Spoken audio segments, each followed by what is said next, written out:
నమస్కారం వార్తలకు స్వాగతం ముందుగా ముఖ్యాంశాలు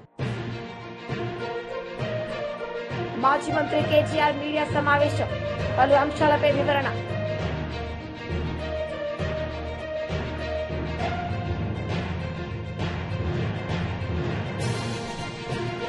మంగళగిరిలో ఇళ్ల పట్టాల పంపిణీ చేసిన మంత్రి నారా లోకేష్ ఈ సందర్భంగా ప్రసంగం పేదలకు పట్టాభిషేకం కొనసాగుతుంది మంగళగిరిలో ఇండ్ల పట్టాల పంపిణీ చేసిన మంత్రి నారా లోకేష్ ఈ సందర్భంగా ఆయన మాట్లాడారు. ఇక్కడ ఉంటున్నాను, నివసిస్తున్నాను, ప్రజలకు అందుబాటులో ఉండొచ్చు, ప్రజలకు మంచి పనులు చేయొచ్చు అనే ఆలోచనతో ఆనాడు ఇక్కడ పోటీ చేశా. కరెక్ట్గా ఎన్నికలకి 21 రోజుల ముందల తెలుగుదేశం పార్టీ అభ్యర్థిగా మీ ముందల నుంచున మీరు ఎదుర్కొన్న సమస్యలు నేను తెలుసుకోలేకపోయాను. నేనేంటో మీకు అర్థమవలేదు. ఎన్నికలు అయిపోయినాయి. 5300 ఓట్లతో నేను ఓడిపోయాను. మొదటి రోజు బాధ కలిగింది, ఆవేదన కలిగింది. కానీ రెండో రోజు నుంచి ఆ బాధ ఆవేదన నాలో కసి పెంచింది. మంగళగిరి ప్రజలకి మంచి పనులు చేయాలా, తిరిగి వాళ్ళ మనసు గెలుచుకోవాలని ఆనాడే నేను నిర్ణయించుకుంటాం జరిగింది.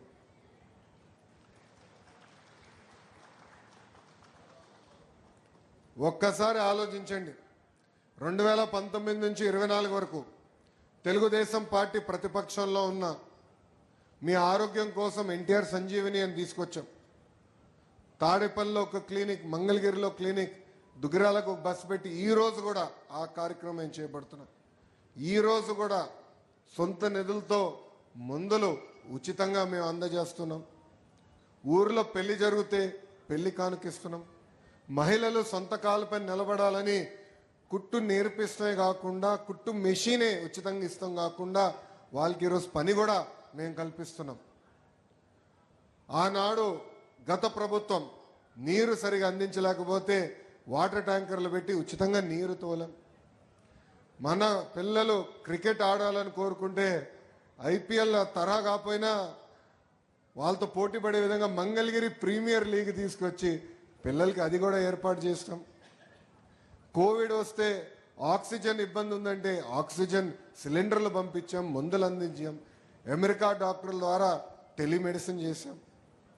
ఇట్లా దాదాపు 26 సంక్షేమ కార్యక్రమాలు మంగళగిరి ప్రజల కోసం ఆనాడు నేను చేస్తాం జరిగింది. కరెక్ట్గా 24 ఎన్నికలు వచ్చింది. చాలామంది నాకు చెప్పారు, మీరు 2 స్థానాల్లో పోటీ చేయండి, ఆల్రెడీ మీరు ఇబ్బంది పడ్డారు, మళ్ళీ మీరు ఇబ్బంది పడకూడదని. నేను వాళ్ళకు ఒకటే చెప్పా, 5 సంవత్సరాలు కష్టపడ్డాను, మంగళగిరి ప్రజల మనసు గెలుచుకున్నానని నేను భావిస్తున్నా.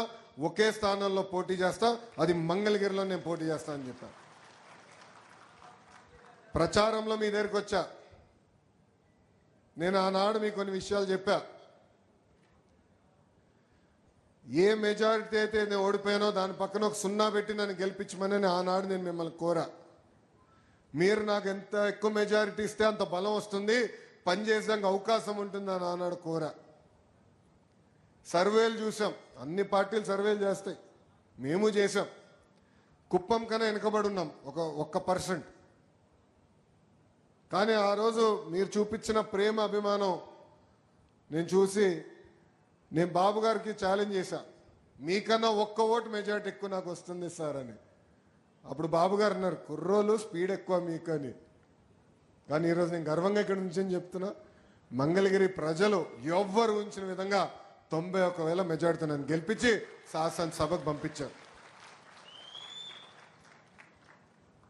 అమ్మా, మీరు ఇచ్చిన మెజారిటీ కొండంత బలం. దశాబ్దాలుగా మనకున్న కళ ఆసుపత్రి, ప్రభుత్వ ఆసుపత్రి, 100 పడకల ఆసుపత్రి, ఆంధ్ర రాష్ట్రంలో మొదటి 100 పడకల గవర్నమెంట్ ఆసుపత్రి మంగళగిరి నియోజకవర్గానికి శాంక్షన్ అయింది. 13వ తారీఖు శంకుస్థాపన చేస్తున్నాం. కరెక్ట్గా 1 సంవత్సరంలో ఆ ప్రాజెక్ట్ కూడా పూర్తి చేసే బాధ్యత చిల్లపల్లి గారు తీసుకుంటున్నారు. ఆయనది బాధ్యత, మాది కట్టాల్సిన బాధ్యత అయింది. ఎందుకంటే ఆయన ఇప్పుడు chairman, medical development corporation chairman, ఆయనే సంవత్సరంలో కట్టి చూపిస్తారు. పార్కులు, చెరువులను అభివృద్ధికి చేస్తున్నాం. ఇంకో పక్కన భూగర్భ డ్రైనేజ్, భూగర్భ నీరు, భూగర్భ గ్యాస్, భూగర్భ కరెంటు ప్రాజెక్టు కూడా అమ్మా నేను చేపడుతున్నా. జూన్ మాసం నుంచి ఆ కార్యక్రమాలు జూన్ జూలై. మాజీ మంత్రి పేర్ని నాని మీడియా సమావేశం నిర్వహించారు. సందర్భంగా ఆయన మాట్లాడారు. ఒక సామాన్యుణ్ణి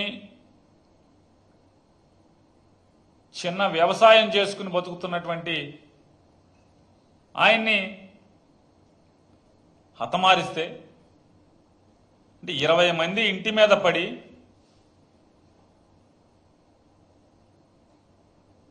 క్రికెట్ బ్యాట్లో లేకపోతే బేస్బాల్ బ్యాట్లో ఇట్లాంటి బలంగా తలకాయ పగిలేటువంటి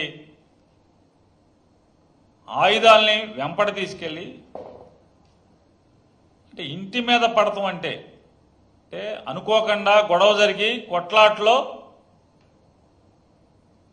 తెలియకుండానే ఉద్దేశం లేకుండానే మరణిస్తే వేరు, కావాలని మారణాయుధాలతో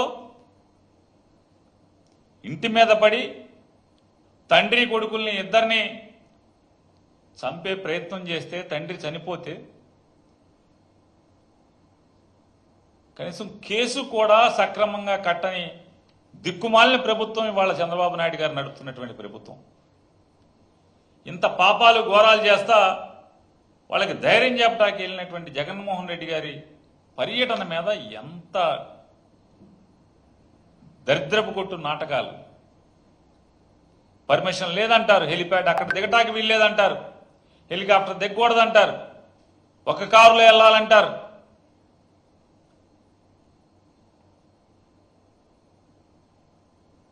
మరి జగన్మోహన్ రెడ్డి గారు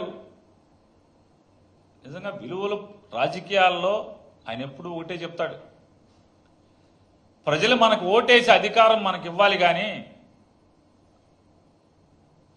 ఎవరినో పడేస్తేనో ఎన్టీ రామారావు గారిని పడేసినట్టు కుట్రలు చేసి పడేస్తేనో లేదా 10 మందిని కలుపుకుని మ్యానిపులేట్ చేసి వచ్చే అధికారం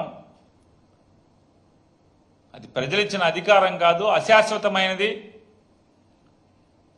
ఎంగిలి కూడుతో సమానమని భావించేవాడు జగన్మోహన్ రెడ్డి గారు. అందుకోసమే మా వాళ్ళు చెప్పే అంటే కార్యకర్తలు గొప్పగా చెప్పుకునేటువంటి సింహం సింగిల్గా వస్తుందంటే దాని అర్థం ఎవడో బొమ్మలు పెట్టుకుని అటో బొమ్మ ఇటో బొమ్మ, అటో జెండా ఇటో జెండా, ఆని చూసి ఓటేయండి, ఈయన చూసి ఓటేయండి, నా పక్కనాడు కులం చూసి ఓటేయండి, ఇటువంటి తప్పుడు ఆలోచనలతో అధికారంలోకి రాకూడదు. మన ఆశయాలను చెప్పాలి, మన లక్ష్యాలు చెప్పాలి, మన ఎన్నికల హామీలు ప్రజలకు చెప్పి తద్వారా వాళ్ళకి ఇష్టమైతే ఓటేస్తే అధికారాన్ని తీసుకోవాలనేటువంటి గొప్ప లక్ష్యం ఉన్నటువంటి, గొప్ప ఆలోచన ఉన్నటువంటి, స్థిరమైన బలమైన అభిప్రాయం ఉన్నటువంటి నాయకుడు జగన్మోహన్ రెడ్డి గారు. మీరు ఒక మనిషిని అన్యాయంగా బలిగొంటే మీ ప్రభుత్వం పరామర్శించడానికి వెళ్ళిన వాడి మీద ఇంత దిక్కుమాలిన రాజకీయాలు చేస్తూ బురద జమ్మాలని తిమ్మిని బమ్మిని చేయాలని చెప్పని ఎన్ని పిల్లిమొగ్గలు వేస్తున్నారో సత్యసాయి జిల్లా రాప్తాడు పర్యటన నుంచి అంటే పర్యటన జరగక ఒక రోజు ముందు నుంచి ఈ రోజు దాకా చూస్తే ఎంత హాస్యాస్పదమైనటువంటి ప్రజలు నవ్వుకునే పరిస్థితి. నేను చంద్రబాబు నాయుడు గారిని, ప్రభుత్వాన్ని లేదా సత్యసాయి జిల్లా పోలీసు యంత్రాంగాన్ని సూటిగా అడుగుతున్నాం, ఎంత దిగజారి ప్రచారం చేస్తున్నారు, మాట్లాడుతున్నారు తెలుగుదేశం ఈ కూటమి నాయకులంటే. జగన్మోహన్ రెడ్డి గారు పర్యటన ఇచ్చే ముందే, షెడ్యూల్ ఇచ్చే ముందే ఒకవైపే హెలికాప్టర్లో వస్తారు, మళ్ళీ కారులో వెళ్తారని ఇచ్చారంటారు. ఇది పచ్చి పాపం కాదు. ఆయన ఏ విమానాశ్రయం నుంచి హెలికాప్టర్లో బయలుదేరాడో మళ్ళీ పర్యటన ముగించుకునేది కూడా అదే విమానాశ్రయంలో దిగటానికని చెప్పని షెడ్యూల్ ఇస్తే ఒక సైడే షెడ్యూల్ ఇచ్చారని చెప్పి మాట్లాడతారు. హెలికాప్టర్ని ఒకవైపుకే కిరాయి మాట్లాడుకున్నారని మాట్లాడతారు. అంటే ఎందుకు మీకు అంటే ప్రభుత్వం ప్రజలు ఇచ్చింది, అరే మాకు ఇచ్చిన మాట నిలుపుకోండి, ఈ రాష్ట్రాన్ని బాగు చేయండి అని ఇస్తే 24 గంటలు దిక్కుమాలిన రాజకీయాల్లో ఈ ప్రభుత్వాన్ని గడిపేటువంటి పరిస్థితి. వాళ్ళు జగన్మోహన్ రెడ్డి గారు మాట్లాడతారు, మంత్రులు మాట్లాడతారు, బాధ్యతగా మెలగాల్సినటువంటి మంత్రులు మాట్లాడతారు. ఇవాళ రాష్ట్ర ముఖ్యమంత్రి మాట్లాడుతున్నాడు. ఇలా బరితెగింపు మాటలు ఏంటంటే జగన్మోహన్ రెడ్డి గారంట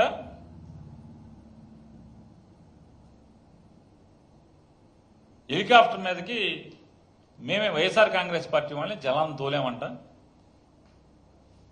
హెలికాప్టర్ని గుద్దిచ్చేసామంట జనాలతో. జగన్మోహన్ రెడ్డి గారు ఆ హెలికాప్టర్ దిగుతుంది, హెలికాప్టర్ రెక్కలు ఇంకా తిరగటం ఆగవో, మేము జనాలను పంపించేసామంట దానికి రెక్కల కిందకి. హెలికాప్టర్ని గుద్దేశారంట జనమే. ఎవడన్నా బుద్ధున్నోడు ఎవడన్నా చేసుకుంటాడా? మీరు చేయండి చంద్రబాబు ఒకసారి ఎప్పుడన్నా ఎట్లాంటిది. మరి అంతమంది జనం తోస్తే హెలికాప్టర్ తిరగబడితే లోపల ఉన్న జగన్మోహన్ రెడ్డి గారు ఏమవుతాడు? అంటే ప్రజలు ఇవన్నీ ఆలోచిస్తారనేటువంటి ఇంగిత జ్ఞానం కూడా లేకుండా విషం చెమ్మటం, బురద చెమ్మటం, ఇవన్నీ కూడా మీ రాజకీయ అజ్ఞానానికి, అధికార మదానికి రుజువు కాదా నేను అడుగుతున్నాను. హెలికాప్టర్ తోసేస్తే లోపల ఉన్నాడు ఏమవుతాడు? దాంట్లో ఉన్న వైట్ పెట్రోల్ ఏమవుతుంది? జగన్మోహన్ రెడ్డి మాజీ మంత్రి కేటీఆర్ మీడియా సమావేశం నిర్వహించారు. ఈ సందర్భంగా ఆయన మాట్లాడారు. ఇవ్వడమే కాకుండా వారిని దాదాపు 7,000 మంది విద్యార్థులు, సుమారుగా 7,000 మంది విద్యార్థులకి ఇవాళ ప్రపంచ స్థాయి విద్యను అందించింది కూడా కేసీఆర్ గారి ప్రభుత్వం. మరి అట్లాంటి మహనీయుడి జయంతి సందర్భంగా ఈరోజు వారికి ఘనంగా మేమందరం కూడా ఇప్పుడే నివాళులు అర్పించి మీ ముందుకు మరొక ముఖ్యమైన విషయాన్ని చెప్పడానికి రావడం జరిగింది. నేను ఒక 3 రోజుల కిందట మిత్రులకు చెప్పడం జరిగింది. ఈ కాంగ్రెస్ ప్రభుత్వం వచ్చిన తర్వాత గత 15-16 నెలల్లో వీళ్ళు ఒకటే సింపుల్ మంత్రం పెట్టుకున్నారు. 3D Mantra: deception, destruction and distraction. Deception అంటే మోసం, డిస్ట్రక్షన్ అంటే విధ్వంసం, డిస్ట్రాక్షన్ అంటే దృష్టి మళ్లించడం. ఈ 3D మంత్రం పెట్టుకొని ఇవాళ 15-16 నెలల్లో విచ్చలవిడిగా ఒకవైపు విధ్వంసం చేస్తూ, పేదల బతుకులు ఛిద్రం చేస్తూ, రైతులు ఇప్పుడిప్పుడే బాగుపడి దేశానికే అన్నం పెట్టే స్థాయికి చేరుకున్న రైతన్న కడుపు మీద కొట్టి, మరొక వైపు ప్రజల దృష్టి మరల్చి ఒక భయంకరమైన ఆర్థిక దోపిడీకి రేవంత్ రెడ్డి ప్రభుత్వం పాల్పడుతూ ఉంది. చాలా రకాలుగా పాల్పడుతున్నారు. గతంలో కూడా మేము కొన్ని బయట పెట్టాం. ఈరోజు మరొక కుంభకోణాన్ని మీ దృష్టికి తీసుకొని రావాలి, మీ ద్వారా ప్రజల దృష్టికి కూడా తీసుకొని రావాలి. దేశం మొత్తం నివ్వెరపోయి చూసిన ఘటన మన హైదరాబాద్ సెంట్రల్ యూనివర్సిటీలో జరిగిన పర్యావరణ విధ్వంసం, పర్యావరణ హననం. కానీ అక్కడ జరిగింది కేవలం పర్యావరణ విధ్వంసం, పర్యావరణ హననం మాత్రమే కాదు, మూగజీవుల ప్రాణాలు తీయడమే కాదు. రేవంత్ రెడ్డి గారి ప్రభుత్వం చాలా సక్సెస్ఫుల్గా ఒక అతిపెద్ద ఫైనాన్షియల్ ఫ్రాడ్ అనే దానికి కూడా మొన్న ఈ సెంట్రల్ యూనివర్సిటీ పక్కన ఉన్న అటవీ భూములు ఏవైతే ఉన్నాయో వాటిల్లో వారు చేయడం జరిగింది. ఇది ఒక నేరపూరిత కుట్ర, క్రిమినల్ కాన్స్పిరసీ, విశ్వాసఘాతకం తెలంగాణ ప్రజల పట్ల. మరి అదేవిధంగా సింపుల్గా చెప్పాలి అంటే ఈ 400 ఎకరాలు ఏదైతే ఆనాడు 2004వ సంవత్సరంలో IMG భారత అనే సంస్థకి అప్పటి ప్రభుత్వం కట్టబెట్టిందో, తర్వాత వచ్చిన కాంగ్రెస్ ప్రభుత్వం ఆనాడు ఒక ఆర్డినెన్స్ ద్వారా రద్దు చేసిందో, తిరిగి దాన్ని సవాల్ చేస్తూ ఆ ప్రైవేటు వ్యక్తి ఈ భూమి విషయంలో నాకు అన్ని హక్కులు ఉన్నాయని కోర్టుకు పోతే సుదీర్ఘకాలం దాదాపు 20 ఏళ్ళు 19-20 ఏళ్ళు సక్సెసివ్ గవర్నమెంట్స్ ఆఫ్ ఫాట్. ఆనాడు 2014 వరకు ఉన్న ప్రభుత్వం కొట్లాడింది. తర్వాత 2014 నుంచి 2023 డిసెంబర్ దాకా ఉన్న మా ప్రభుత్వం కూడా కొట్లాడి చివరికి మార్చ్ 2024లో తీర్పు వచ్చింది. ఇది ప్రభుత్వ మరి ప్రైవేట్ వ్యక్తికి సంబంధం లేదు. ప్రభుత్వానికి మరి ఏదైతే గతంలో ఇచ్చిన ఆర్డినెన్స్ ఇచ్చారో దాన్ని సమర్థిస్తూ తీర్పు వచ్చింది. ఇవాళ వాస్తవం ఏంటి అంటే అక్కడ సహజంగానే ప్రజలు కానీ సహజంగానే పర్యావరణవేత్తలు కానీ అక్కడ జరుగుతున్న పర్యావరణ హననం పట్ల, పర్యావరణం మీద జరుగుతున్న దాడి పట్ల విస్మయంతో, ఒక బాధతో, ఆవేదనతో అక్కడ చనిపోయిన 3 జింకల గురించి కానీ, అదేవిధంగా అక్కడ చెట్లు కొట్టేయడం గురించి కానీ, దొంగల్లాగొచ్చి అర్ధరాత్రి అపరాత్రి అని కాకుండా 100 ఎకరాల్లో వారు ఏదైతే దాడి చేసినారో ప్రభుత్వమే మరి రక్షించాల్సిన వాళ్ళే భక్షిస్తుంటే సహజంగానే ఆవేదనతో అటు హెచ్సియు విద్యార్థులు కానీ దేశవ్యాప్తంగా పర్యావరణవేత్తలు కానీ ఉద్యమం చేసినారు.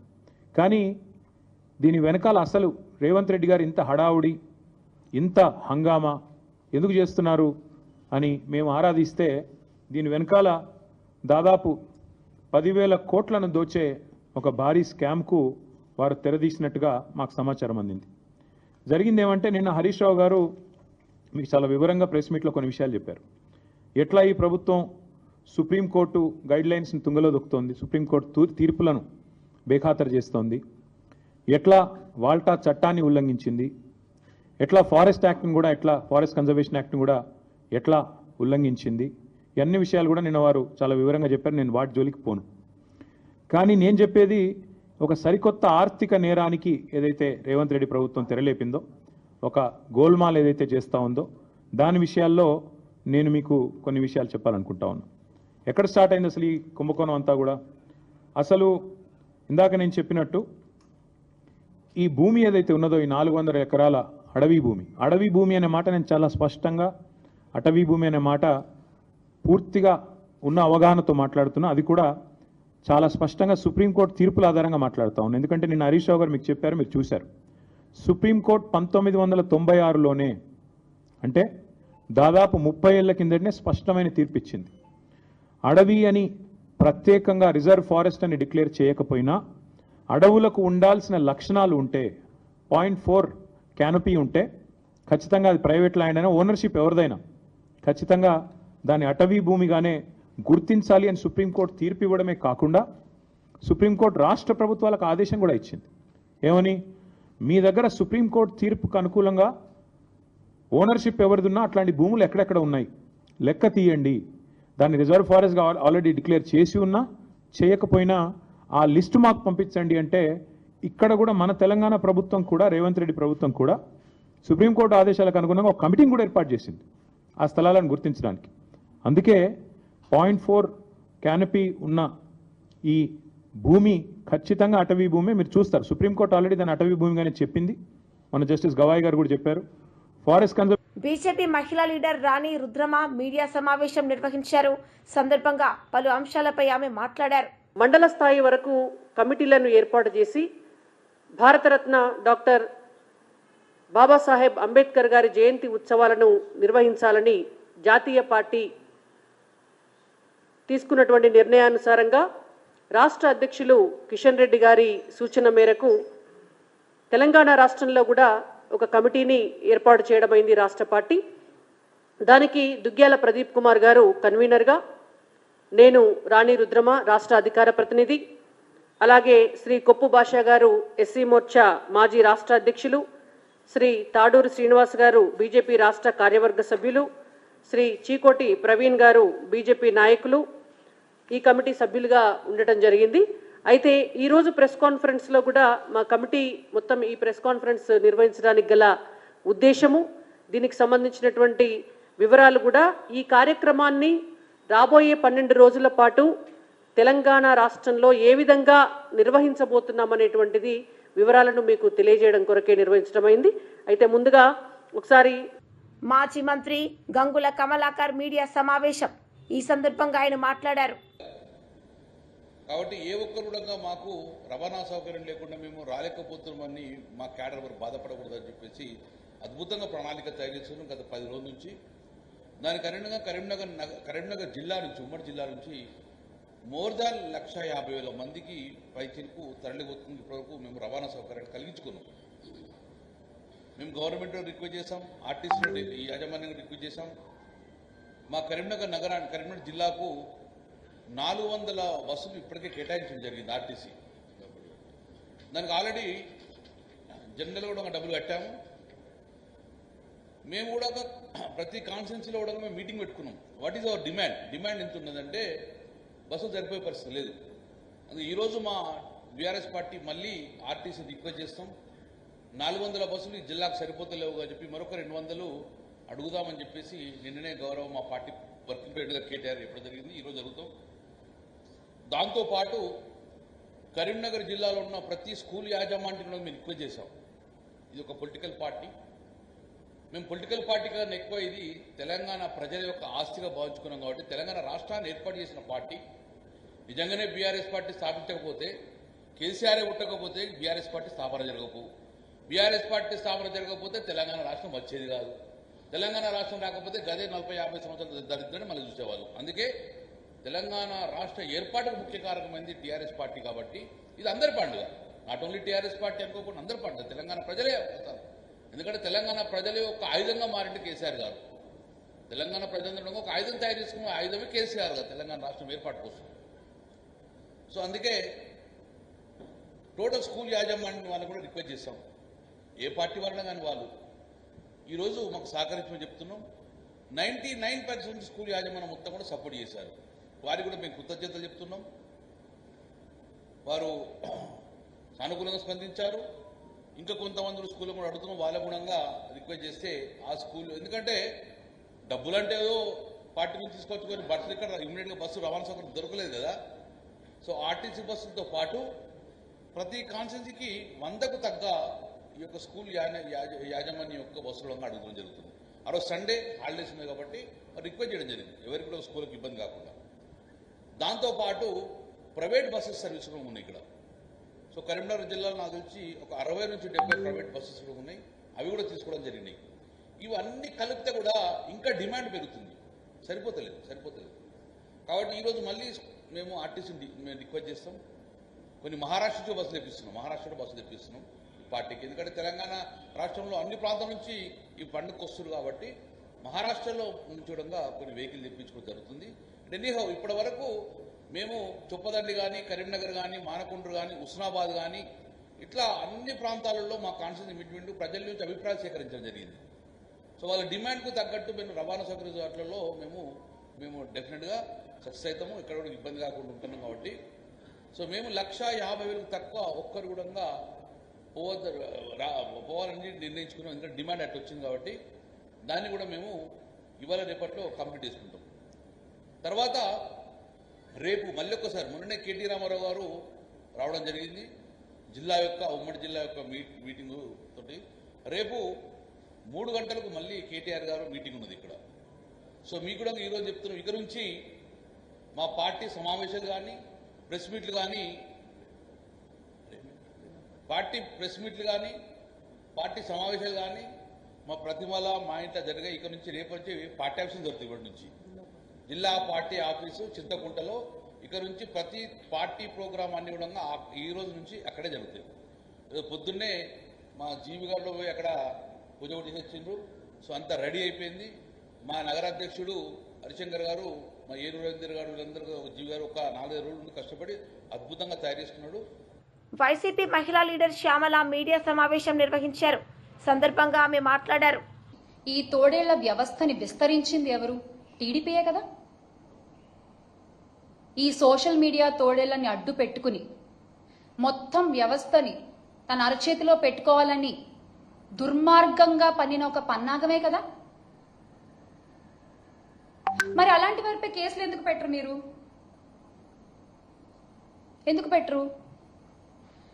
అంటే వ్యక్తిత్వ హననాలకు దిగుతూ, బురద జల్లుతూ, ఎదుటి పార్టీ మీద, అందులోని రాజకీయ నాయకుల మీద, మహిళా నాయకుల మీద, వారి కుటుంబ సభ్యుల మీద నోటికొచ్చినట్లు మాట్లాడుతూ, నోటికొచ్చినట్లు విర్రవీగుతూ, అనిపించినట్లు పోస్టులు పెడుతూ, ఒక అడ్డు అదుపు లేకుండా తెగ బరి తెగిస్తూ పోస్టులు పెడుతున్నారే, వాళ్ళ మీద కేసులు ఎందుకు పెట్టరు?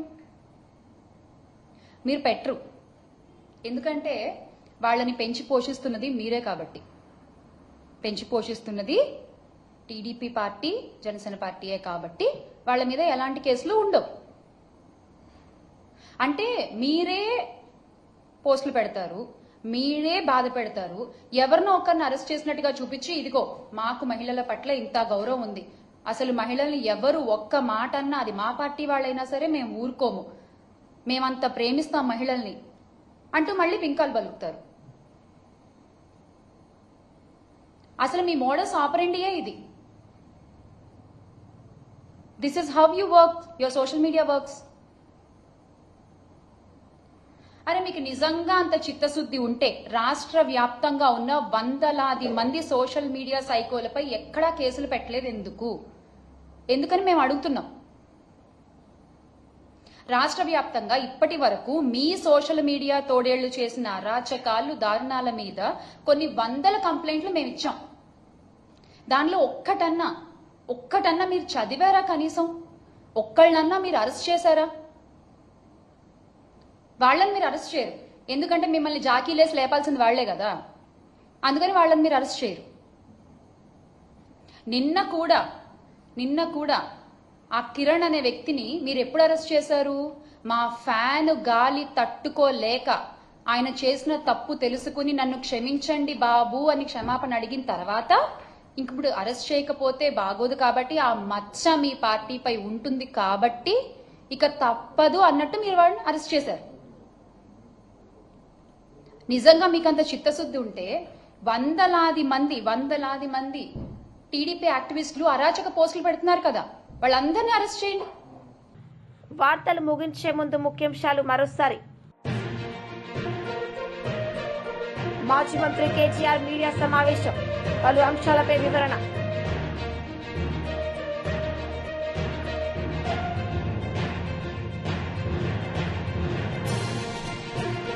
మంగళగిరిలో ఇళ్ల పట్టాల పంపిణీ చేసిన మంత్రి నారా లోకేష్, ఈ సందర్భంగా ప్రసంగం. ఈ వార్తలు ఇంతటితో సమాప్తం. తిరిగి ప్రసారమయ్యే వార్తల్లో మళ్ళీ కలుద్దాం. అంతవరకు సెలవు. నమస్తే.